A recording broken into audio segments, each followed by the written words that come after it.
if you can see that right here at this point. It's the bulb plugged into a power strip, and the ubiquitous filter is plugged in the same power strip, and the voltage leading to the bulb is through the dimmer switch here. Okay.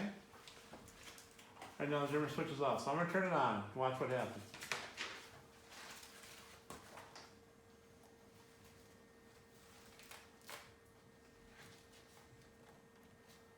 So you see the spikes?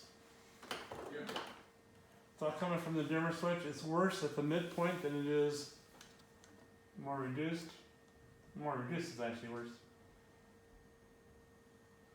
When it's at full light, okay, it's a little bit less.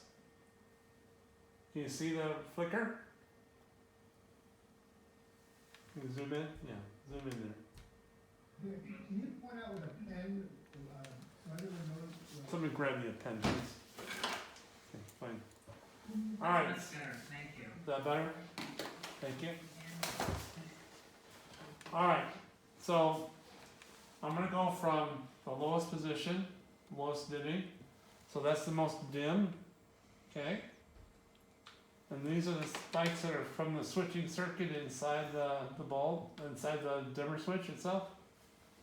So it's a regular bulb, it's not an LED bulb, it's a regular bulb, okay?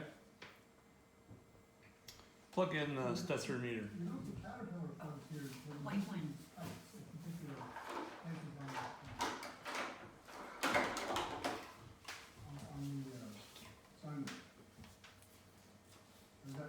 So what do you got for a number? 300. I'm going to turn it off and we'll see what we get then. So it's off. 199. See that? Spikes are gone. Say again? Spikes are gone. Yeah, when I turned it off. Yeah. Now the spikes are back on. It's at the most dim position. 331. 300.